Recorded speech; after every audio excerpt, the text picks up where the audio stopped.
Pada saat itu, di dalam kabut biru, Xiao Yan melihat semua Raja Roh tiba. Hatinya yang sebelumnya cemas sedikit lega. Ia merasa kakak-kakak seniornya tidak akan berada dalam masalah serius setelah meminum pil misterius itu. Meskipun mereka memiliki kekuatan yang luar biasa, Xiao Yan bisa merasakan bahwa mereka tidak mungkin mengalahkan mereka dalam waktu sesingkat itu. Sejak hari ke-10 hingga sekarang, kakak-kakak seniornya telah jelas berubah. Mata mereka memancarkan kilatan pengalaman, mungkin mencerminkan ingatan dari kehidupan lampau. Permaisuri mengatakan bahwa mereka semua adalah mantan murid yang mulia. Bagaimana mungkin seseorang yang menjadi murid yang mulia dianggap lemah? Fakta bahwa semua Raja Roh memusatkan upaya mereka untuk membunuhnya justru meyakinkan Xiao Yan. Sekarang, dengan 9 Raja Roh berkumpul di kabut biru, dan Xiao Yan adalah satu-satunya yang menghadapi mereka, ia ditakdirkan untuk gagal dalam pengepungan ini. Tampaknya gurunya telah mengantisipasi hal ini, tetapi tidak mengantisipasi situasi yang akan terjadi di hadapannya. Fuxing merentangkan tangannya, senyumnya semakin ganas dan arogan. Semua orang harus bekerja sama. Kita tidak bisa membuang waktu. Menunda akan menyebabkan kejadian tak terduga. Lebih baik bunuh mereka sekarang juga. Saat Fuxing selesai berbicara, 9 Raja Roh secara bersamaan mengubah segel tangan mereka di atas kepala mereka, dan sebuah retakan tiba-tiba muncul. Retakan itu dengan cepat menyebar dan secara tak terduga terhubung bersama. Retakan kehampaan di atas kepala 9 Raja Roh berubah menjadi mata besar seperti binatang buas. Perlahan terbuka, dia melihat cahaya biru perlahan mekar di retakan itu, dan rasa krisis yang kuat menyelimuti Xiao Yan. Namun, perasaan ini tidak terlalu kuat, dan bahkan tidak bisa dibandingkan dengan 3 orang kuat tingkat 5. Tetapi rasa krisis ini masih membuat Xiao Yan tidak berani gegabah. Cahaya bintang anggrek ini sangat aneh, tetapi itu tidak terkalahkan. Mereka akan menghabiskan semuanya dengan serangan ini. Jika mereka mampu menahan hantaman ini, mereka pasti kalah. Retakan itu terbuka. Setitik cahaya biru samar meledak menjadi cahaya terang, dan sesaat kemudian, seberkas cahaya menyelimuti area itu dan melesat keluar. Tatapan Xiao Yan penuh tekad. Semakin takut ia, semakin kecil kemungkinan ia menang. Ia harus percaya bahwa kekuatannya sendiri cukup kuat untuk menahan semuanya. Sinar pemusnah, yang dipenuhi cahaya bintang biru samar, melesat ke arah Xiao Yan dengan kekuatan yang mengerikan. Dalam sekejap, sosok Xiao Yan tenggelam dalam sinar itu. Ekspresi serius di wajah 9 Raja Roh, yang dipimpin oleh Fuxing, perlahan memudar, digantikan oleh seringai. Mereka semua tewas di tangan Xiao Yan, beberapa bahkan lebih dari sekali. Dan dalam ingatan Xiao Yan yang tak terlihat, Yang Mulia telah membunuh mereka berkali-kali. Tentu saja, benang-benang wajah panjang yang mengendalikan mereka telah mengubah banyak Raja Roh di sepanjang jalan.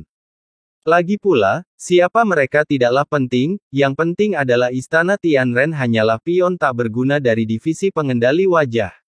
Adapun perlawanan Xiao Yan, itu bukan sekadar perlawanan biasa.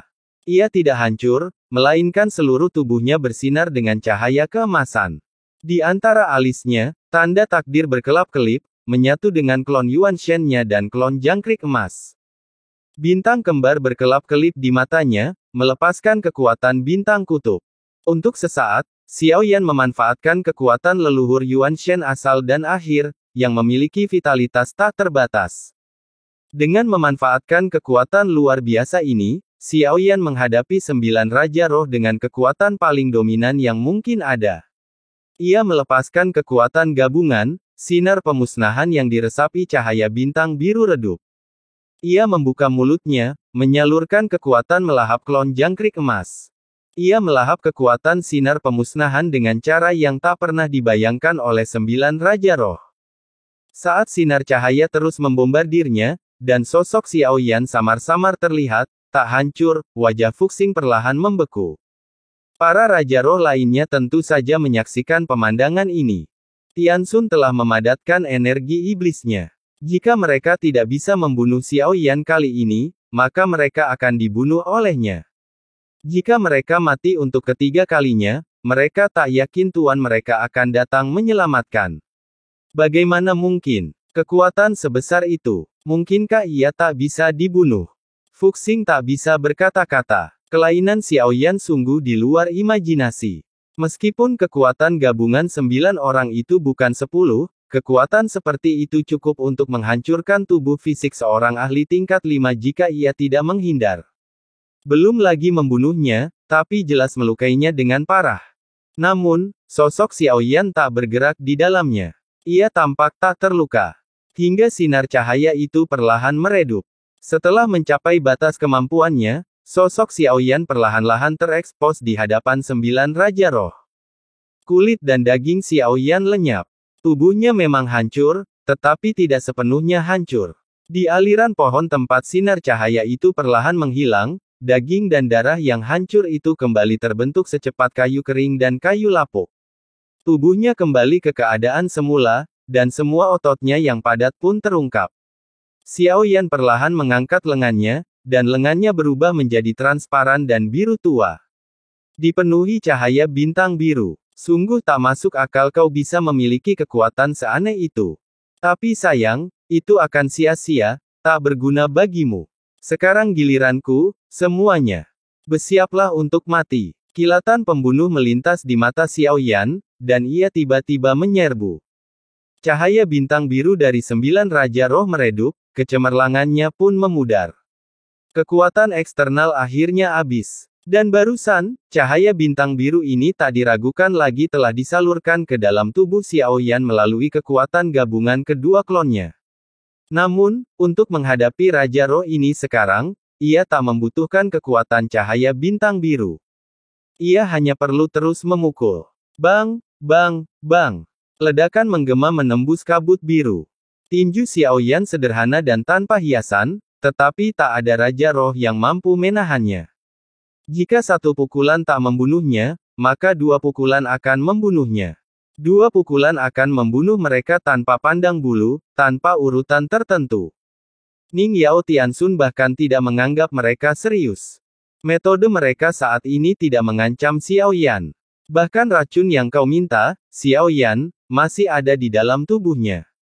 Dia bahkan belum sempat memberinya. Dia sudah meledak menjadi kabut berdarah. Dia bahkan tidak punya kesempatan untuk melawan, apalagi meracuni Xiaoyan.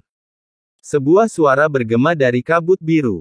Di luar, saudara-saudara Xiaoyan mencoba berbagai cara, seolah-olah kabut biru itu adalah dimensi lain. Sampai Fuxing yang melarikan diri melesat keluar dari kabut biru, dan cahaya biru menyapunya. Kabut biru itu menghilang, dan Xiaoyan melangkah maju perlahan dan mantap. Kali ini, dia memanfaatkan kekuatan jiwa kekosongan. Dia langsung bergerak maju di hadapan Fuxing yang melarikan diri. Sebuah pukulan yang penuh dengan kekuatan mengerikan. Tiba-tiba ia tersambar petir. Kepanikan membuatnya tak mampu bereaksi, dan refleksnya pun melambat. Ia tak bisa menghindari hantaman ini. Bang! Dengan ledakan terakhir, tubuh Fuxing hancur berkeping-keping. Tanpa ragu, Xiaoyan mengulurkan tangan dan menggenggam jantung biru di antara daging yang tercabik-cabik.